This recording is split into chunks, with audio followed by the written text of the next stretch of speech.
Decisão para não adiar mais as coisas. O sétimo passo para a riqueza. Uma análise precisa de mais de 25 mil homens e mulheres que fracassaram revelou que a indecisão era um dos principais motivos entre os 30 maiores para o fracasso. Isso não é teoria, é fato. Adiar as coisas, que é o contrário de se tomar uma decisão, é um inimigo comum que quase todas as pessoas têm que dominar. Você terá a oportunidade de testar sua capacidade de tomar decisões rápidas e definitivas quando acabar de ler este livro e estiver pronto para colocar em prática os princípios que ele descreve. Uma análise de centenas de pessoas que acumularam muito mais do que $1 milhão revelou que absolutamente todas elas tinham o hábito de tomar decisões rapidamente e só mudá-las devagar. Se mudassem, as pessoas que não conseguem acumular dinheiro, sem exceção, têm o hábito de só tomar decisões quando tomam muito lentamente e de mudar essas decisões rápido e com frequência. Uma das características mais marcantes de Henry Ford é o hábito de tomar decisões rápidas e definitivas e só mudar de ideia lentamente. É uma qualidade tão marcante que chega a lhe dar a reputação de ser um obstinado. Foi essa característica que fez com que ele continuasse a produzir o famoso modelo T, o carro mais feio do mundo, quando todos os conselheiros dele e muitos compradores pediam que ele mudasse. É possível que o Sr. Ford tenha realmente demorado muito para mudar de ideia, mas o outro lado dessa história mostra que a decisão firme do Sr. Ford permitiu que ele acumulasse enorme fortuna antes que a mudança no modelo realmente se fizesse necessária. Não resta dúvida de que o hábito de Henry Ford de tomar decisões definitivas chega ao limiar da obstinação, mas é preferível ter essa qualidade do que tomar decisões lentas demais e depois rapidamente modificá-las. A maioria das pessoas que não consegue acumular dinheiro suficiente para as próprias necessidades é geralmente muito fácil de ser influenciada pela opinião dos outros. Elas permitem que jornais e vizinhos palpiteiros pensem por elas. Uma opinião é a commodity mais barata que existe na face da terra. Todo mundo tem um monte de opiniões a dar a quem aceite ouvi-las. Se deixar influenciar por opiniões e palpites na hora de tomar uma decisão, não vai ter o sucesso em qualquer empreendimento, muito menos em transformar seu desejo em dinheiro. Deixando-se levar pelas opiniões dos outros, você nunca terá vontade própria. Mantenha-se fiel a si mesmo, comece a pôr em prática os princípios aqui descritos, tomando suas próprias decisões e partindo para a ação.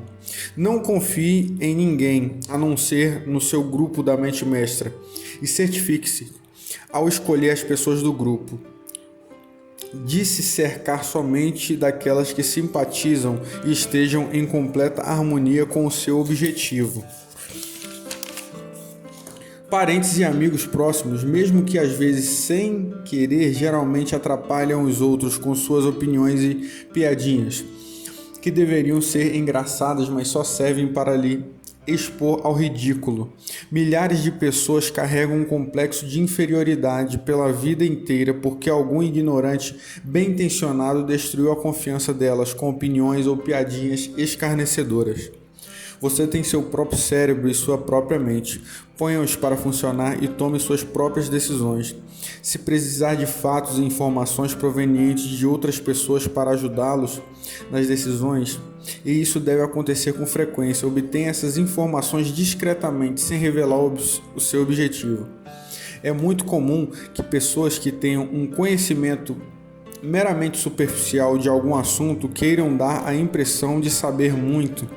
Essas pessoas geralmente falam demais e ouvem de menos.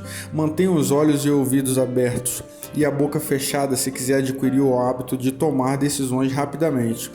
Quem fala demais geralmente faz muito pouco além disso. Se você falar mais do que ouve, não só irá se privar de muitas oportunidades de acumular conhecimentos verdadeiramente úteis, como também vai revelar seus planos a pessoas que terão o maior prazer em derrotá-los, porque na verdade o invejam. Lembre-se também de que toda vez que você abre a boca para falar com alguém que realmente entende de um determinado assunto, acaba revelando para ela o quanto ou o quão pouco você sabe. A verdadeira sabedoria geralmente se revela claramente através da modéstia e do silêncio.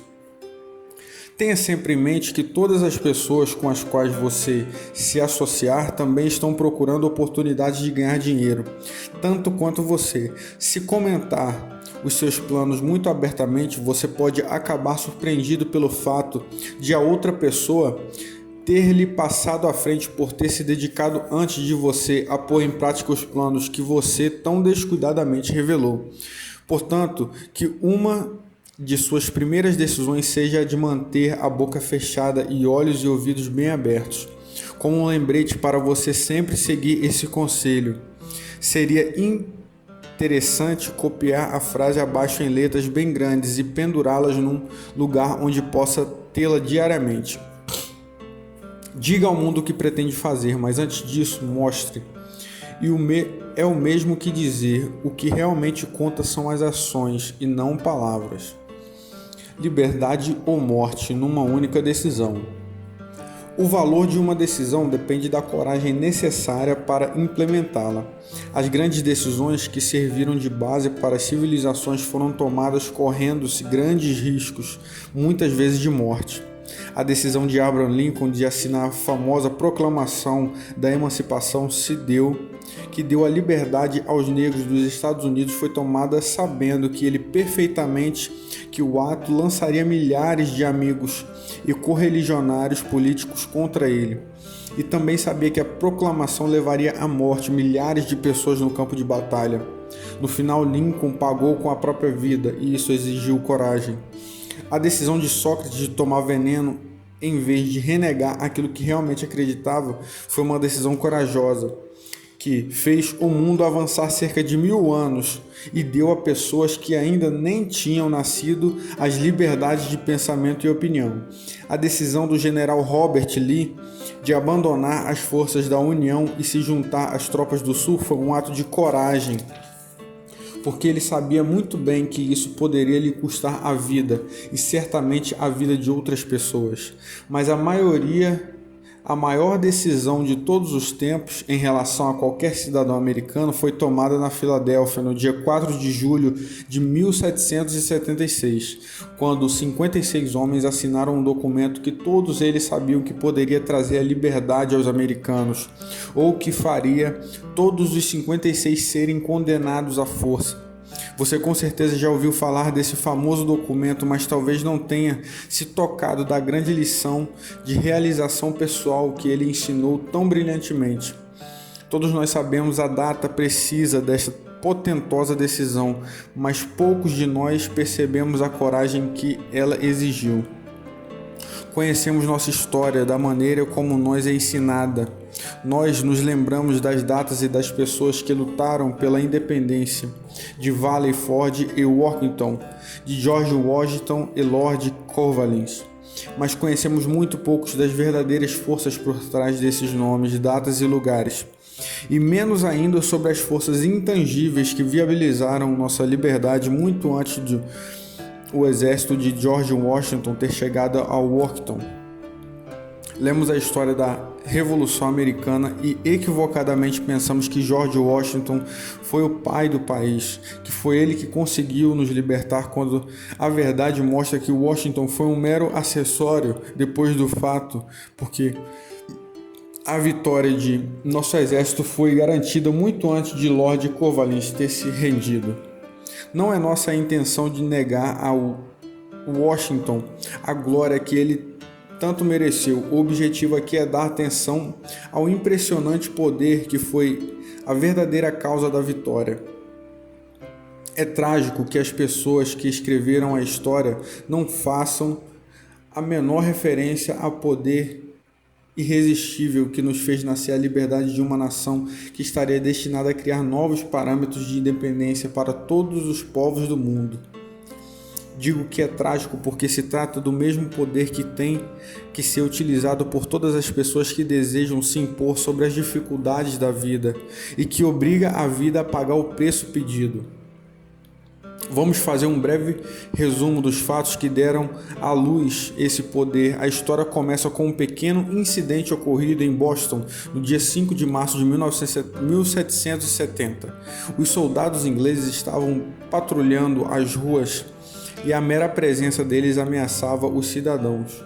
Os colonos se ressentiam dos homens armados que marchavam em meio a eles, então começaram a demonstrar abertamente esse ressentimento, lançando pedras e xingando os soldados, até que o comandante deu a ordem: preparar baionetas, fogo. A batalha começou, o resultado foram muitos mortos e feridos. O incidente acendeu tamanha onda de insatisfação que a Assembleia Provincial, formada por colonos de renome, convocou uma reunião com o propósito de tomar uma atitude definitiva. Dois dos membros dessa assembleia eram John Hancock e Samuel Adams. Que esses nomes vivam para sempre. Eles se insurgiram corajosamente e declararam sonoramente que era preciso tomar a decisão de expulsar todos os soldados britânicos de Boston. Lembre-se disso, uma decisão surgida na cabeça de duas pessoas pode perfeitamente ser considerada o ponto de partida da liberdade que nós desfrutamos hoje nos Estados Unidos. Lembre-se também de que a decisão desses dois homens exigiu enorme dose de coragem e fé, porque era perigosa. Quando a Assembleia terminou, Samuel Adams foi instado a dirigir-se ao governador da província do Washington e exigir a retirada das forças britânicas. O pedido foi atendido, os soldados foram retirados de Boston, mas o caso não estava encerrado. Ele tinha convocado uma crise destinada a mudar os rumos da civilização. Não é estranho que as grandes mudanças como a Revolução Americana e a Grande Guerra geralmente comecem com incidentes aparentemente sem importância. Também vale a pena observar que essas importantes mudanças geralmente começam com uma decisão definitiva na mente relativamente poucas pessoas. Poucos de nós conhecemos a história dos Estados Unidos suficientemente bem para saber que John Hancock, Samuel Adams e Richard Henry Lee, da província de Virgínia, foram os verdadeiros pais do nosso país. Richard Henry Lee se tornou um fator importante da nossa história pelo fato de ele e Samuel Adams se comunicarem com frequência por correspondência, compartilhando livremente esperanças e temores em relação ao bem-estar dos habitantes das províncias. A partir dessas correspondências, Adams teve a ideia de criar um intercâmbio de cartas entre as 13 colônias que ajudaria a coordenar os esforços necessários para a solução de problemas comuns. Em março de 1772, 2 anos depois do choque com os soldados em Boston, Adams apresentou essa ideia à Assembleia por meio de uma moção para se criar um comitê de correspondência entre as colônias, com correspondentes oficialmente nomeados em cada uma delas, que tinha o objetivo de criar uma cooperação amistosa para a melhoria das colônias da América Inglesa. Note bem esse incidente. Foi o início da organização de um poder que se espalhou e que estava destinado a libertar todos nós. A mente mestra já estava organizada, era formada por Adams, Lee e Hancock. Digo até mais, que esses dois de vós concordarem em terra em relação a um pedido, ele virá do meu Pai que está no céu. O comitê de correspondência foi organizado. Observe que esse fato abriu o caminho para o poder da mente mestra fosse ampliado, incluindo gente de todas as colônias. Observe também que esse foi o primeiro ato de planejamento organizado dos colonos insatisfeitos. A união faz a força. Os cidadãos das colônias vinham praticando atos de guerra isolados e desorganizados contra os soldados britânicos, em incidentes semelhantes à revolta de Boston, mas não obtinham nenhum benefício. A insatisfação dos indivíduos não havia sido consolidada sob o guarda-chuva de uma mente mestra. Nenhum grupo colocou corações, mentes, corpos e almas numa decisão tão definitiva como essa, para acertar de vez as dificuldades com os ingleses, até Adams, Hancock e Lee terem se unido. Enquanto isso, os ingleses não estavam desatentos. Eles também faziam seus planos e criavam sua própria mente mestra, com a vantagem de ter o apoio de muito dinheiro e um exército organizado. A coroa nomeou Gage para substituir Tinson como o governador de Massachusetts.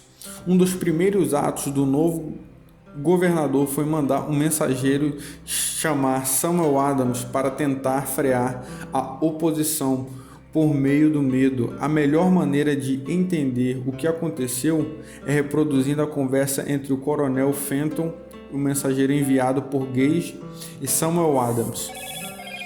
Coronel Fenton: o governador Gage me autorizou a dizer veementemente, Sr. Adams, que ele tem poderes para lhe conceder todos os benefícios que o senhor julgar suficientes.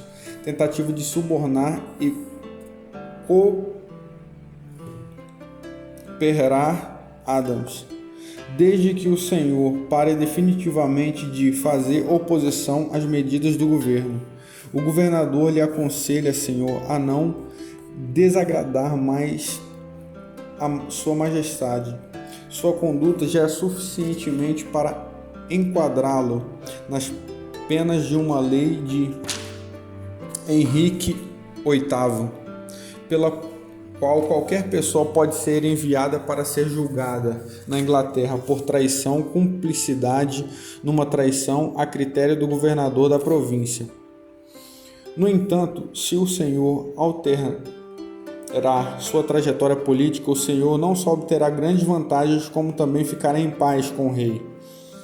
Samuel Adams, portanto, tinha que optar entre dois caminhos. Podia parar toda a oposição e aceitar o suborno e as vantagens pessoais, ou poderia ir em frente e se arriscar a ser enforcado. Evidentemente, tinha chegado a hora em que Adams se via obrigado a tomar imediatamente uma decisão que poderia lhe custar a vida. A maioria das pessoas acharia difícil tomar uma decisão como essa. A maioria teria dado uma resposta evasiva, mas Adams não fez isso. Ele exigiu que o coronel Fenton desse a sua palavra de honra de que repetiria ao governador exatamente a resposta que Adams lhe daria, que foi a seguinte: então o senhor pode dizer ao governador Gage que eu acredito já estar em paz há muito tempo com o rei dos reis. Nenhuma remuneração pessoal irá me induzir a abandonar a causa justa do meu país. E diga ao governador Gage que Samuel Adams lhe aconselha a não continuar insultando os sentimentos de um povo que já está exasperado demais.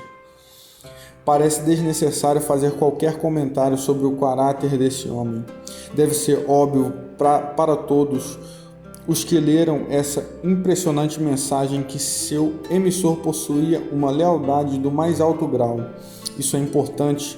Políticos desonestos e vigaristas prostituíram a honra pela qual pessoas como Adams morreram.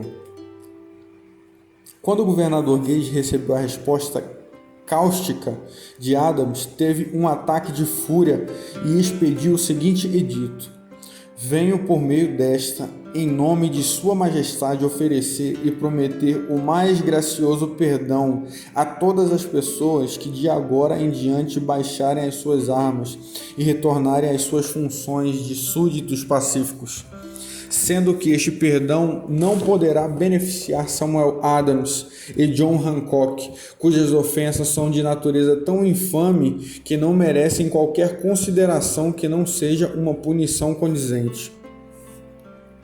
Como se diz na gíria de hoje, Adams e Hancock estavam na linha de tiro. A ameaça do iracundo governador obrigou dois homens a tomar uma decisão igualmente perigosa. Eles convocaram às pressas uma reunião secreta de seus seguidores mais leais. Aqui na mente mestra começou a tomar impulso. Depois que a reunião começou, Adams trancou a porta, colocou a chave no bolso e informou a todos os presentes que era imperioso que fosse organizado um congresso de colonos e que ninguém deveria deixar a sala até que eles chegassem a uma decisão sobre isso. Seguiu-se uma onda de grande emoção. Algumas pessoas tiveram medo das possíveis consequências de um ato de tamanho radicalismo, o velho medo. Outras expressaram as dúvidas sobre a lucidez de uma decisão tão definitiva de desafiar a coroa. Trancados naquela sala estavam dois homens imunes ao medo e cegos às possibilidades de fracasso. Pela influência de suas mentes, outros foram induzidos a concordar que deveriam ser feitos arranjos pelo Comitê de Correspondência para promover uma assembleia do primeiro Congresso Continental na Filadélfia, em 5 de setembro de 1774. Lembre-se dessa data porque ela é mais importante que o 4 de julho de 1776. Se não tivesse havido a decisão de fazer um Congresso Continental, não haveria a assinatura da Declaração de Independência. Antes da primeira reunião do novo Congresso, outro líder em outra parte do país estava prestes a publicar uma visão sumária dos direitos da América Britânica. Era Thomas Jefferson, da província de Virgínia, cuja relação com Lord Dunmore, representante da coroa em Virgínia,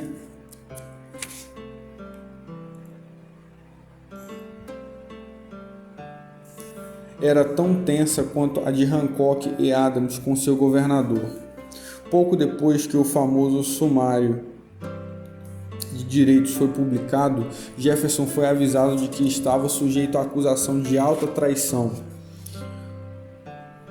contra o governo de Sua Majestade. Inspirado por essa ameaça, um dos colegas de Jefferson, Patrick Henry, falou tudo o que pensava, encerrando com uma frase que desde então virou um clássico: se isso for traição, então vamos aproveitá-la ao máximo.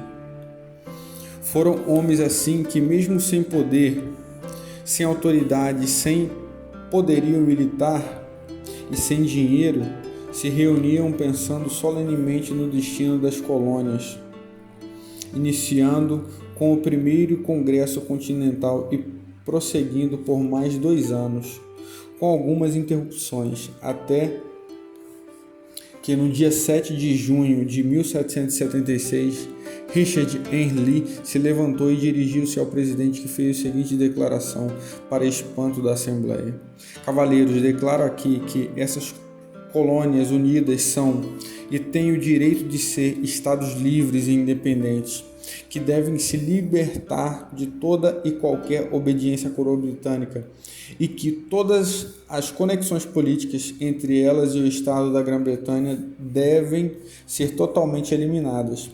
A declaração espantosa de Lee foi discutida com fervor e por tanto tempo que ele começou a perder a paciência. Finalmente, depois de vários dias de discussão, ele novamente tomou a palavra e declarou em voz alta e firme: Senhor Presidente, nós já estamos discutindo esse assunto há vários dias. Esse é o único caminho a seguir. Por que então ficar adiando? Por que ainda estamos discutindo isso? Vamos deixar esse lindo dia testemunhe o nascimento de uma revolução americana. Que ela surja não para destruir e conquistar, mas para restabelecer o reino da paz e da lei. Os olhos da Europa estão voltados para nós. Ela exige um exemplo vivo de liberdade, cuja felicidade dos cidadãos contraste com uma tirania cada vez maior. Antes que a declaração fosse finalmente votada, Lee foi chamado de volta à Virgínia por conta de um grave problema de doença na família, mas antes de partir colocou a questão nas mãos do amigo Thomas Jefferson, que prometeu lutar até que uma ação favorável fosse decidida. Pouco depois, o presidente do Congresso, Hancock, nomeou Jefferson presidente do comitê para elaborar uma declaração de independência. O comitê trabalhou duro por muito tempo num documento que, quando fosse aceito pelo Congresso, significaria que todos os signatários estariam assinando a própria sentença de morte caso as colônias perdessem a luta contra a Grã-Bretanha, a qual certamente ocorreria. O documento foi redigido e no dia 28 de junho o rascunho original foi lido diante do Congresso. Seguiram-se vários dias de debates e alterações até que ficou pronto. No dia 4 de julho de 1776, Thomas Jefferson se ergueu diante da Assembleia e destemidamente leu a decisão mais potentosa já escrita. Quando no curso dos acontecimentos humanos é necessário que um povo desfaça os laços políticos que o ligara a outro e assuma, dentre os poderes que existem na terra, um posto igual a separado que as leis da natureza e do Deus da natureza lhe concedem, um respeito decente à opinião dos seres humanos que exige que eles declarem as causas que os impelem à separação. Quando Jefferson terminou, foi votado, aceito e assinado pelos 56 homens, o documento em que cada um estava apostando a própria vida ao assinar o nome. Com essa decisão surgiu a nação que estaria fadada a dar às pessoas eternamente o privilégio de tomar decisões. É apenas com decisões tomadas num estado de fé como esse e somente com essas decisões que as pessoas conseguem resolver os problemas pessoais e atingir um alto nível de riqueza material e espiritual. Não nos esqueçamos disso. Analise os acontecimentos que levaram à declaração da independência e convença-se de que essa nação que hoje impõe respeito e poder diante de todos os países do mundo nasceu a partir de uma decisão gerada por uma mente mestra, constituída por 56 homens. Observe também que foi a decisão deles que garantiu o êxito dos exércitos de George Washington, porque o espírito dessa decisão estava no coração de todos os soldados que lutaram com ele e serviu como um poder espiritual que simplesmente desconhece o fracasso.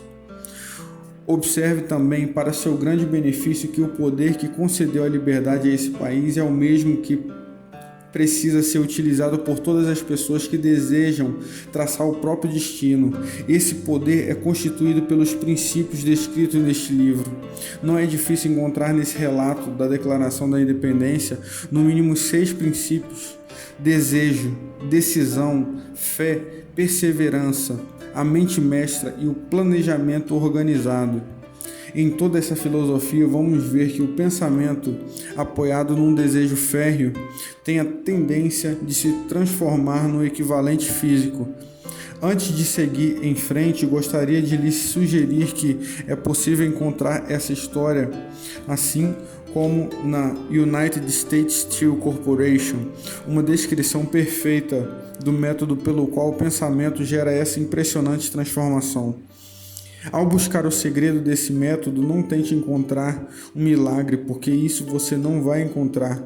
Só verá as eternas leis da natureza. Essas leis estão disponíveis para todas as pessoas que têm fé e a coragem de utilizá-las. Elas podem ser usadas para trazer a liberdade e um país ou para ganhar uma fortuna. Elas não têm preço, excesso o tempo necessário para você compreendê-las e incorporá-las à sua vida. As pessoas que tomam decisões rápidas e definitivas e que sabem o que querem geralmente conseguem. Os líderes em qualquer área da vida decidem rápido e com firmeza. Essa é a razão principal para serem líderes. O mundo tem o hábito de abrir caminho para as pessoas cujas palavras e ações mostram que sabem para onde vão. A indecisão é um hábito que geralmente começa na juventude. Ela se torna permanentemente à medida que passamos pelo ensino fundamental, ensino médio e até a faculdade, sem um propósito definido. A maior fraqueza que todos os sistemas de ensino é que eles não ensinam, nem incentivam o hábito de tomar decisões definitivas. Ajudaria muito se as faculdades não permitissem a inscrição de nenhum aluno que não declarasse seu maior objetivo na hora de fazer a matrícula. Seria um benefício ainda maior se todo aluno que entrasse no ensino fundamental fosse obrigado a ser treinado no hábito de tomar decisões e tivesse que ser aprovado num teste sobre o assunto, antes de poder avançar na escola. O hábito da indecisão adquirida por causa das nossas instituições de ensino acompanha o aluno na profissão que ele escolher. Isso se ele escolher a profissão. Geralmente, o jovem que sai da escola aceita qualquer emprego. Ele pega o primeiro emprego que consegue porque acalentou o hábito da decisão. 98% das pessoas assalariadas de hoje estão no emprego em que estão porque não tiveram a firmeza para traçar um plano de chegar a um emprego definido ou o conhecimento de como escolher um bom empregador. Tomar uma decisão definitiva é um ato que exige coragem, às vezes muita coragem. As 56 pessoas que assinaram a Declaração da Independência estavam arriscando a vida ao incluírem os nomes daquele documento. A pessoa que toma a decisão bem definida de ir atrás de um determinado emprego e fazer a vida pagar o preço que ela pede, não está arriscando a vida, mas sim liberdade econômica. A riqueza, a independência financeira, um negócio próprio ou um bom cargo profissional não estão ao alcance da pessoa que não nutre essas expectativas ou se recusa a desejar, planejar e exigir essas coisas. Quem deseja ficar rico com o mesmo espírito de Samuel Adams desejou a liberdade das colônias, com certeza haverá de acumular uma fortuna.